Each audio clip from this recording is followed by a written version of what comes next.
बिस्मिल्लाहिर्रहमानिर्रहीम। Second year. आज हम पढ़ेंगे chapter number 11 sampling and sampling distribution. तो इसमें सबसे पहले हम देख लेते हैं कि पॉपुलेशन क्या चीज़ है।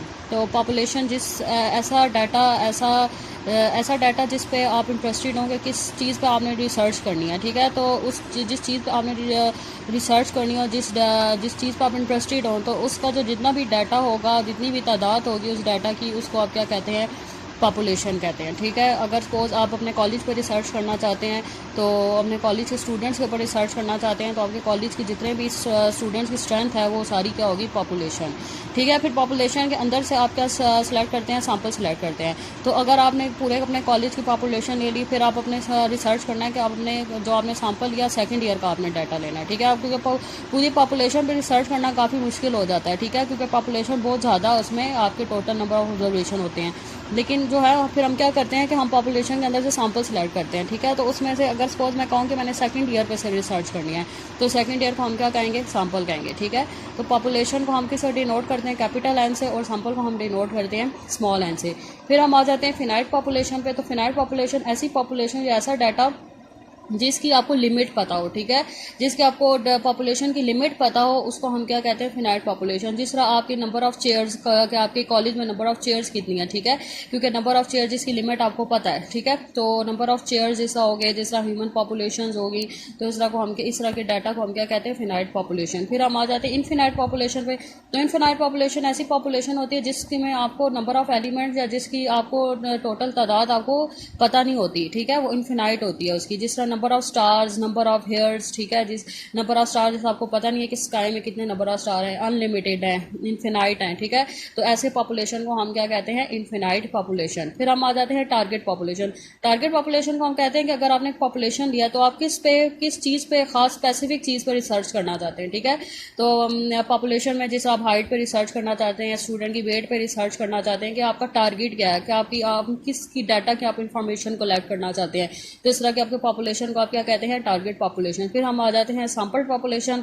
तो सैंपल पॉपुलेशन क्या होती है कि जो आप जब पॉपुलेशन के अंदर से जो सैंपल साइट सेलेक्ट कर रहे होते हैं, तो उसको आप क्या कहते हैं, सैंपल पॉपुलेशन। से अगर मैं आपके कॉलेज में से एक आपके सेकंड ईयर को सिलेक्ट करती हूँ, तो आप जो सेकंड ईयर होंगे वो क्या होंगे, सैंपल पॉपुलेशन, ठीक है।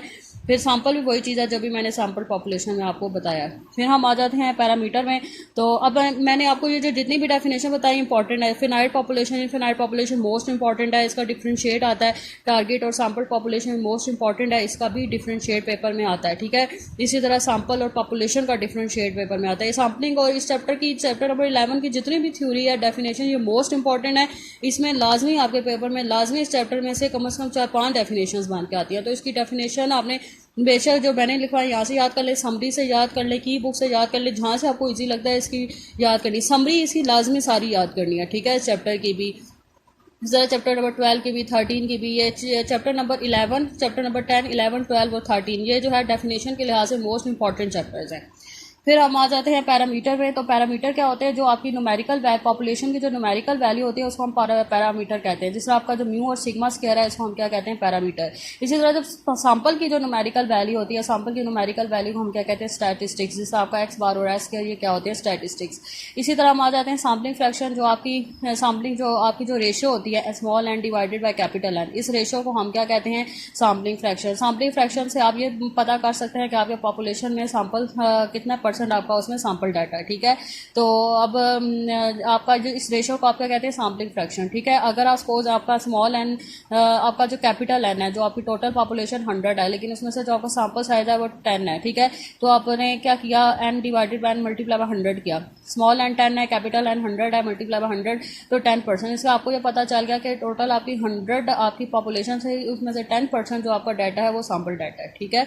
तो उसके बाद हम आ जाते हैं सेंसिस। सेंसिस में आप क्या करते हैं, जब आप पूरी पॉपुलेशन की इंडिविजुअल ऑब्जर्वेशन कर रहे होते हैं, तो उसको हम क्या कहते हैं, सेंसिस। सेंसिस को आप मरदमशुमारी भी कहते हैं, ठीक है। आप मरदमशुमारी में जैसे आप इंडिविजुअली सबके अलग अलग सबका डाटा इकट्ठा कर रहे होते हैं, ठीक है, तो उसको हम क्या कहते हैं, सेंसिस कहते हैं। फिर हम आ जाते हैं सैंपल सर्वे। सैंपल सर्वे में वही, जैसे आप किसी चीज़ पर रिसर्च कर रहे हैं, तो उसकी जो आप सारी इन्फॉर्मेशन वगैरह कलेक्ट कर रहे होते हैं, ठीक है, उसको हम क्या कहते हैं, सैंपल सर्वे। जैसे आप सेंसिस में जो आपके घर में जो आपके स्टैटिस्टिकल ब्यूरो से जो लोग आते हैं, ठीक है, जो आपकी सब मरदमशुमारी होती है, तो जो आपके जो टीम होती है वो स्टैटिस्टिकल ब्यूरो से लोग होते हैं, ठीक है। स्टैटिस्टिकल ब्यूरो से टीम आती है, वहाँ से वो आपका डाटा कलेक्ट कर रहे होते हैं। तो ठीक है, जो वो सारा जो आपका सारा डाटा कलेक्ट कर रहे होते हैं, बारी बारी हर किसी के घरों में जा रहे होते हैं, तो ये सारे प्रोसीजर को आप क्या कहते हैं, सैंपल सर्वे कहते हैं। फिर हम आ जाते हैं सैम्पल डिज़ाइन में। तो सैम्पल डिज़ाइन यही है कि जब आप सैम्पल साइज सेलेक्ट करते हैं, सबसे पहले आप डाटा लेते हैं, डाटा में से सैम्पल साइज सेलेक्ट करते हैं, फिर आप उसमें से डाटा कलेक्शन करते हैं। जो सारा ये प्रोसीजर जो प्रिपरेशन वगैरह होती है, उस पूरे को हम क्या कहते हैं, सैम्पल डिज़ाइन कहते हैं। फिर आ जाते हैं सैम्पलिंग फ्रेम। सैम्पलिंग फ्रेम में ये होता है कि सपोज अगर आपने डाटा अगर आपने अपने कॉलेज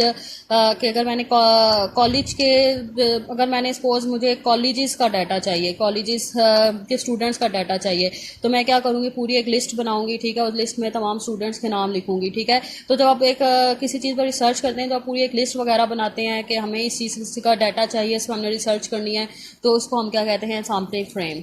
तो उसके बाद हम आ जाते हैं एडवांटेजेस को आपने अच्छे से देखना है, मैंने लिखी हुई हैं। It is time saving, it save money, sample results are much reliable. बहुत ईजी एडवांटेजेस हैं, आप याद करें, ईजी वर्डिंग में मैंने इसको लिखा हुआ है। It is useful way of study when sampling units are destructive nature, data are collected and analysed more quickly. ठीक है, ये आपने एडवांटेजेस भी इसकी याद करनी है। अब ये सैम्पलिंग फ्रेम, सैम्पल डिज़ाइन, जितनी भी अभी मैं आपको पीछे डेफिनेशन बता चुकी, मोस्ट इंपॉर्टेंट डेफिनेशन हैं।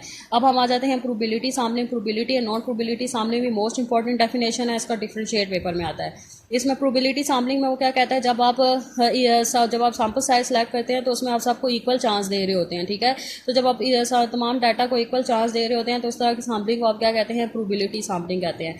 और नॉन प्रोबेबिलिटी सैम्पलिंग जो होता है वो पर्सनल जजमेंट में इन्वॉल्व होता है। ठीक है, इसमें प्रोबेबिलिटी इन्वॉल्व नहीं होती, इसमें आप पर्सनल जजमेंट, आप जो सैम्पल साइज सेलेक्ट कर रहे होते हैं, पर्सनली जजमेंट के थ्रू सैम्पल साइज सेलेक्ट कर, अंदाजे के थ्रू खुद कोई कुछ भी आप सैम्पल साइज सेलेक्ट कर लेते हैं। ठीक है, तो उसको हम क्या कहते हैं, नॉन प्रोबेबिलिटी सैम्पलिंग। उसके बाद हम आ जाते हैं sampling with replacement and without replacement. ये भी मोस्ट इंपॉर्टेंट डेफिनेशन है, इसका भी पेपर में डिफरेंशिएट आता है। ठीक है, तो सैम्पलिंग विद रिप्लेसमेंट में क्या है, सैम्पल विद रिप्लेसमेंट में आप जब सैम्पल साइज लेते हैं, अगर आपने 3-4 सैम्पल लिए हैं तो आपस में आप एक दूसरे के साथ उसको रिप्लेस कर सकते हैं। ठीक है, जिस तरह आपका 1 2 3 है तो आप 1 2 लिया तो आप 2 1 भी ले सकते हैं। ठीक है, आप आपस में सैम्पल को रिप्लेस कर सकते हैं सैम्पलिंग विद रिप्लेसमेंट में। और इसमें जब आप सैम्पल साइज सेलेक्ट करते हैं तो उसमें जो आप फार्मूला इसमें पुट करते हैं विद रिप्लेसमेंट, वो कैपिटल एन की पावर स्मॉल एन होता है। ठीक है, फिर हम आ जाते हैं सैम्पलिंग विदाउट रिप्लेसमेंट। तो सैम्पलिंग विदाउट रिप्लेसमेंट आप सैम्पल को रिप्लेस नहीं कर सकते। अगर आपने 1 2 लिया है तो फिर आप 2 1 नहीं ले सकते। ठीक है, तो विदाउट रिप्लेसमेंट और सैम्पलिंग रिप्लेस नहीं होता। आपने 1 2 लिया तो फिर हम आगे की तरफ बढ़ते हैं, 1 2 2 3 इसी तरह आगे हम बढ़ते हैं, हम पीछे की तरफ नहीं जाते, मतलब हम रिप्लेस सैम्पल्स को नहीं करते इसमें। और इसमें जो आप सैम्पल सिलेक्शन का फार्मूला यूज़ करते हैं वो NCN होता है, NCN। इसको हम क्या कहते हैं, इस तरह की टर्म को हम क्या कहते हैं, कैसे बोलते हैं, NCN। उसके बाद हम आ जाते हैं कम्बिनेशन। तो कम्बिनेशन में आपके ऑर्डर्स इन्वॉल्व, इसमें जो सैम्पल होते हैं उसमें ऑर्डर होते हैं, मतलब आपके सैम्पल साइज विदाउट ऑर्डर होते हैं। इसमें आपके सैम्पल साइज में कोई सीक्वेंस वगैरह नहीं होती। ठीक है, और इसमें जो आप सैम्पल साइज में जो आप नंबर ऑफ सैम्पल्स इस फार्मूले के थ्रू निकालते हैं, NCN। तो NCN को आगे अगर मजीद ओपन करें तो होता है n factorial divided by small n factorial capital N minus n का फैक्टोरियल। फिर हम आ जाते हैं परम्यूटेशन में। तो परम्यूटेशन में जो आपको सैम्पल साइज होते हैं वो विद ऑर्डर होते हैं। ठीक है, तो उसमें जो आपको डाटा दिया होता है ऑर्डर के साथ डाटा दिया होता है। तो इसमें से फिर आप जब सैम्पल निकालते हैं तो उसमें जो फार्मूला लगाते हैं वो होता है NPN। तो NPN का फार्मूला होता है कैपिटल N का factorial divided by capital N minus small n का फैक्टोरियल। इसका भी जो डिफरेंशिएट होता है वो पेपर में लाजमी आता है, ये भी आपने अच्छे से याद करना है। फिर हम देख लेते हैं सिंपल रैंडम सैंपल। तो सिंपल रैंडम सैंपल और stratified random sample, simple random sample और स्ट्रेटिफाइड रैंडम सैंपल, इन दोनों का डिफरेंशिएट पेपर में आता है। भी काफ़ी बार अगर आप पास्ट पेपर्स देखें तो उसमें आपको डेफिनेशन नजर आएगी सारी। तो सिंपल रैंडम सैंपल में जो क्या करते हैं, जब आप सैंपल साइज सेलेक्ट करते हैं या आप सैंपल यूनिट सेलेक्ट करते हैं तो उसमें आप सबको इक्वल चांस दे रहे होते हैं। सैंपल यूनिट क्या है, जिस तरह लाइबा, रिमशा वगैरह, ये सारे सैंपल यूनिट हैं। ठीक है, जो इंडिविजुअल एलिमेंट्स होते हैं उनको हम सैंपल यूनिट कहते हैं। ठीक है, तो सिंपल रैंडम सैंपल है, जब सैंपलिंग यूनिट आप सेलेक्ट करते हैं तो उसमें सबको आप इक्वल चांस दे रहे होते हैं, कोई फेवरेटिज्म वगैरह इन्वॉल्व नहीं होती। ठीक है, तो जब आप सबको इक्वल चांस दे रहे होते हैं कि मतलब किसी के साथ कोई ज्यादती ना हो, सबको इक्वल चांस मिल रहा है, आप इक्वल सही तरीके से सैंपल सेलेक्ट कर रहे हैं, तो उसको हम क्या कहते हैं, सिंपल रैंडम सैंपल। और सिंपल रैंडम सैंपल में जो पॉपुलेशन होती है वो होमोजीनियस होती है। होमोजीनियस का क्या मतलब है कि सारा डाटा सेम होता है। ठीक है। तो उसमें अब selection of simple random sample में आप कैसे सैंपल साइज सेलेक्ट करते हैं, बाय यूजिंग बाउल। या तो आप एक बाउल लेते हैं, बाउल के अंदर सारे आप सैंपल साइज डाल देते हैं और उसके अंदर से आप कुछ सैंपल निकालते हैं और आप कह देते हैं कि हमने 20 सैंपल लेने हैं। या तो आप रैंडम नंबर टेबल को यूज़ करते हैं, या तो आप कंप्यूटर के थ्रू भी sample size, simple random sample में सैंपल साइज को सिलेक्ट कर सकते हैं। उसके बाद हम आ जाते हैं sampling error, non sampling error. ये भी मोस्ट इंपॉर्टेंट डेफिनेशन है, इन दोनों का भी डिफरेंशिएट पेपर में आता है। तो सैम्पलिंग एरर क्या होता है, जब आपका एक्स बार जो म्यू का डिफरेंस होता है उसको हम क्या कहते हैं, सैम्पलिंग एरर। एक्स बार माइनस म्यू को हम क्या कहते हैं, sampling error. Non sampling error क्या होता है, जब आप एक रिसर्चर की निग्लिजेंस की वजह से या उसके कोई जो उसने क्वेश्चन ईयर्स में कोई गलती की होती है, या उसने कोई रिसर्च में या कोई फार्मूलाज में कई मतलब उसकी निग्लिजेंस की वजह से जो एरर्स आ जाते हैं रिजल्ट्स में, उसको हम क्या कहते हैं, नॉन सैम्पलिंग एरर। फिर हम देख लेते हैं 22 को। 22 को क्या कहते हैं, जो एक्सपेक्टेशन ऑफ एक्स बार और जो म्यू का डिफरेंस होता है उसको हम क्या कहते हैं, 22। इसके बाद हम आ जाते हैं स्ट्रेटिफाइड रैंडम सैंपल। तो स्ट्रेटिफाइड रैंडम सैंपल में जो आपका डाटा होता है वो हेट्रोजीनियस होता है। हेट्रोजीनियस का मतलब होमोजीनियस नहीं, मतलब डिफरेंट डिफरेंट डाटाज होते हैं। तो स्ट्रेटिफाइड में हम क्या करते हैं, पहले डाटा को होमोजीनियस बनाते हैं, उसके बाद हम उस पर सिंपल रैंडम सैंपल की टेक्निक अप्लाई करते हैं। तो ठीक है, जब आपका डाटा हेट्रोजीनियस होता है तो आप पॉपुलेशन को किस पे डिवाइड करते हैं, सब ग्रुप्स पे डिवाइड करते हैं। उन सब ग्रुप्स को आप क्या कहते हैं, स्ट्राटास कहते हैं।